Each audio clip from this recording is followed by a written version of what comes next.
बाबा विश्वनाथ की नगरी बनारस से आपका स्वागत है study with team Banaras channel पर। आज के इस वीडियो में हम लोग जीएस और जीके के कुछ बहुत ही इंपॉर्टेंट प्रश्न को डिस्कस करने वाले हैं और यह प्रश्न मैं आपके लिए 69th बीपीएससी का जो पेपर हुआ है वहां से लेकर आया हूं। आप देखेंगे कि जो आपका टीआरई 2 हुआ था और टीआरई 1 हुआ है वहां पर यहां से बहुत सारे प्रश्न रिपीट हुए हैं, तो आने वाले एग्जाम में भी आपके यहां से क्वेश्चन रिपीट होने के चांसेस हैं। अब चलिए हम लोग प्रश्न देख लेते हैं। तो यहाँ पर पूछा है कि निम्नलिखित में से कौन सा जानवर सिंधु घाटी सभ्यता के लोगों को नहीं पता था। तो घोड़ा के बारे में सिंधु घाटी सभ्यता के लोगों को नहीं पता था, इसलिए यहाँ पर बी वाला ऑप्शन जो है वो सही हो जाएगा। अब नेक्स्ट क्वेश्चन देखते हैं। तो यहाँ पर पूछा है कि निम्नलिखित में से कौन सा यूनेस्को विश्व धरोहर स्थल नहीं है। तो इसका सही उत्तर है इंडिया गेट।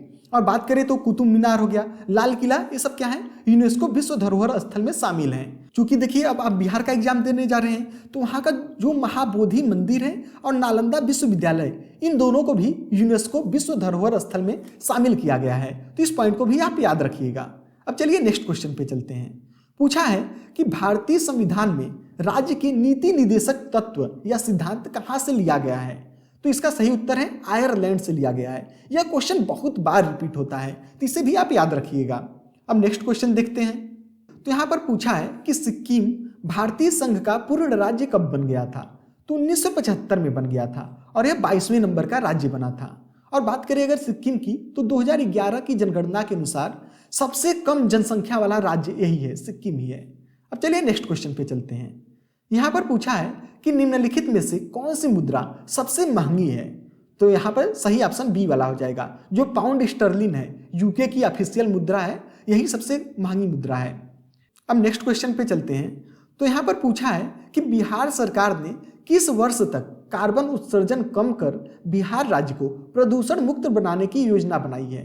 तो यह 2040 तक का इन्होंने लक्ष्य रखा था, लेकिन यहाँ पर ऑप्शन में देखेंगे तो कहीं पर भी आपको 2040 दिखेगा नहीं, इसलिए इस क्वेश्चन को बाद में डिलीट कर दिया गया था।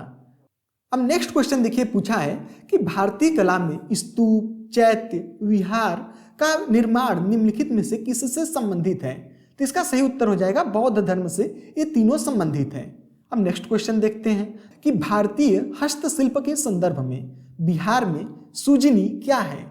तो यह क्या है, एक प्रकार का कढ़ाई है। आपने देखा होगा साड़ी के ऊपर कुछ एम्ब्रॉयडरी किया रहता है, तो वही है, एक प्रकार का यह कढ़ाई का प्रकार है। क्या है, सुजनी। ठीक, नेक्स्ट क्वेश्चन पे चलते हैं। तो यहाँ पर पूछा है कि बिहार में विक्रमशिला विश्वविद्यालय के संदर्भ में निम्नलिखित कथनों पर विचार करिए। यह बिहार के वर्तमान बांका जिले में स्थित है। इसकी स्थापना पाल वंश के राजा गोपाल प्रथम ने की थी। बौद्ध धर्म का वज्रयान संप्रदाय यहाँ फला फूला। चौथा ऑप्शन दिया है यहाँ खगोल विज्ञान, तर्कशास्त्र, कानून और व्याकरण और दर्शन जैसे अन्य विषय भी पढ़ाए जाते थे। अब आपको बताना है कि कौन सा इसमें से गलत है।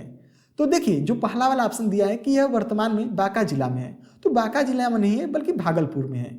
और इसकी स्थापना पाल वंश के राजा गोपाल ने नहीं की थी बल्कि धर्मपाल ने किया था। तो यही पहला और दूसरा देखिए गलत हो जाएगा। तो पहला दूसरा देखिए सी वाले ऑप्शन में दिया है, तो इसलिए सी वाला ऑप्शन सही हो जाएगा। अब नेक्स्ट क्वेश्चन देखते हैं। तो यहाँ पर पूछा है कि निम्नलिखित कथनों पर विचार कीजिए कि भारत में बाबर के आगमन के कारण क्या हुआ था।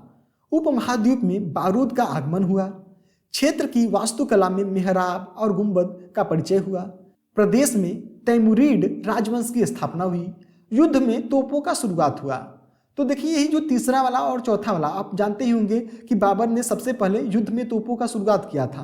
तो चौथा वाला ऑप्शन देखिए सिर्फ आपको तीसरे सी वाला जो ऑप्शन है 3 और 4 आपको यहीं पर मिलेगा। इस तरीके से आप पहला और दूसरा ऑप्शन को एलिमिनेट भी कर सकते थे। तो यहाँ पर सी वाला ऑप्शन सही हो जाएगा। अब चलिए नेक्स्ट क्वेश्चन पे चलते हैं। तो यहाँ पर दिया है प्रश्न कि निम्नलिखित में से किस बंदरगाह को मुगल काल के दौरान बाबुल ए मक्का मतलब मक्का का द्वार कहा जाता था। तो किसे कहा जाता था, सूरत को कहा जाता था, इसलिए बी वाला ऑप्शन यहाँ पर सही हो जाएगा। नेक्स्ट देखते हैं। तो पूछा है कि अष्टप्रधान मंत्री परिषद थी कहाँ की। तो जो मराठा प्रशासक थे शिवाजी ने ही अष्टप्रधान की शुरुआत किया था। अगर आपको इसके आगे वाले प्रश्नों को भी देखना है तो आप बता दीजिएगा, उस पर भी मैं एक वीडियो बना दूंगा।